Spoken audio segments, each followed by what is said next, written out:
जी जैन साहब फरमाए सर।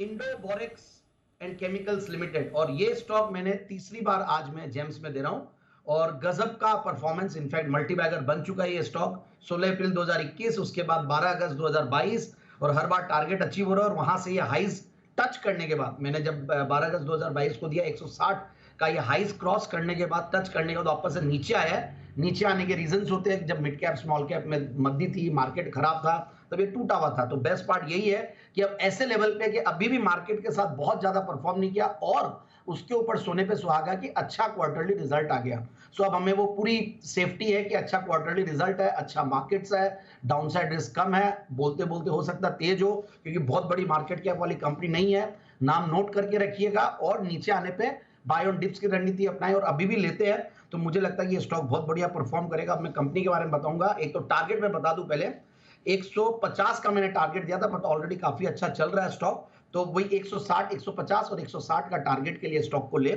और अब मैं इस कंपनी के बारे में बताना जा रहा हूं कि 1980 से कंपनी कार्यरत है और 1981 में 1981 में इन्होंने पहला, बोरेक्स जैसे नाम आ रहा है तो बोरिक एसिड का काम है इनका, और बोरिक एसिड का पहला प्लांट इन्होंने 1981 में लगाया और फिर 1983 में, और अब 1993 में जब मैं वेरी फ्रैंकली उस टाइम पे स्टूडेंट के हिसाब से आईपीओ मार्केट्स में एप्लीकेशन लाइन में लग के लगाते थे, तब इसको गजब का रेस्पॉन्स मिला था और 1600% कंपनी का आईपीओ को रेस्पॉन्स मिला था। और गजब का उस टाइम पे मतलब एक ओवरवेलमिंग रेस्पॉन्स बोलेंगे, उस टाइम पे आईपीओ को मिलते भी थे, बहुत जबरदस्त माहौल बना हुआ था। और उसके बाद ये कंपनी बहुत अच्छा परफॉर्म नहीं की और पिछले कुछ सालों से वापस से फुल फॉर्म में आई है। और कंपनी देखिए पहली ओनली मैन्युफैक्चरर है आईपी ग्रेड बोरिक एसिड की कंपनी कंट्री के अंदर, और जो कि यूज होता है आई वॉश में, ऑइंटमेंट्स में, फूड पाउडर में, शैम्पू में, स्किन क्रीम में, माउथ वॉश में, तो बेसिकली और वेटनरी फॉर्मुलेशंस इन सब में यूज होता है बोरिक एसिड।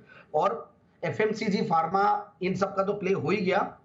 दूसरी बात है कंपनी एक बहुत बढ़िया चीज ये बनाती है, टेक्निकल ग्रेड के भी ग्रैन्युलर्स जो कि न्यूक्लियर और एग्रीकल्चर में भी, न्यूक्लियर एप्लीकेशंस में मिलते हैं, मतलब वहां पे एप्लीकेशंस है। और लिथियम हाइड्रोक्साइड, और लिथियम का नाम आते ही समझ में आ जाता है कि ईवी से रिलेटेड, बैटरी से रिलेटेड भी होगा, तो वहां पे भी इसका यूसेज है। तो इनके प्रोडक्ट्स का यूसेज बढ़िया है। और उसी तर्ज पे देखिए कंपनी की मैं अगर फंडामेंटल्स की बात करूं तो 8 के पी मल्टीपल पे एक जीरो डेट कंपनी और 30 का रिटर्न ऑन कैपिटल एम्प्लॉयड, 45% की प्रॉफिट की कैगर 3 साल की, मतलब ये सारे फंडामेंटल्स अगर कोई थोड़ी सी रिनाउंड और थोड़ी जानी पहचानी कंपनी हो और थोड़ी बड़ी कंपनी होती तो इसका पी मल्टीपल समझ सकते कहां होता। और इतनी पुरानी कंपनी है तो गवर्नेंस का भी मुझे कोई बहुत ज्यादा इश्यू लगता नहीं है। और दूसरी बात, ऑपरेटिंग प्रॉफिट मार्जिन गजब के हैं, मतलब 27% मार्च 2022 में थे, उसके सामने दिसंबर 2022 में 32% और मार्च 2023 में 28%। और पैट भी कंटिन्यूअसली बढ़ते जा रहा है, 11 करोड़ का पैट था 2022 में, उसके सामने 13 करोड़ का पैट।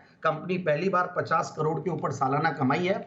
तो मार्च का जो टीटीएम बेसिस पे जो प्रॉफिट था वो करीब 53-51 करोड़ का है। और कंपनी का मैं बाकी सब देख रहा था, बैलेंस शीट वगैरह तो बहुत छोटी इक्विटी है। और अब ये फेस वैल्यू जो है 10 रुपए से 1 रुपया हो गया, पहले 10 रुपया था। और ये भी मैंने जब फर्स्ट टाइम दिया था, जब वो जेम्स में नहीं था उसके पहले दिया था, तब ये 10 रुपया का था और अब 1 रुपया का है। और रिनाउंड इन्वेस्टर्स भी कुछ पब्लिक शेयर होल्डिंग में उनका नाम है। सो ओवरऑल मुझे लगता है कि स्टॉक को इन लेवल्स पे लेना चाहिए, एक अच्छा प्ले है, सस्ता वैल्यू पिक है। ऐसे मार्केट्स में ऐसे पिक्स मिल जाए और प्लस अपने 200 डेमा के ऊपर अब बोलते बोलते क्रॉस किया है, तो मुझे लगता है कि अच्छा खासा आराम से 150-160 का सफर तय कर लेगा। Indo borax chemical Sandeep ji की पसंद है, पहले भी इसको रेकमेंड कर चुके हैं। सो इंटैक्ट है वो टारगेट 150 का, इनफैक्ट सेकंड टारगेट अब 160 का बनता दिख रहा है। 4 से 6 महीने का टाइम आपको देना होगा। एक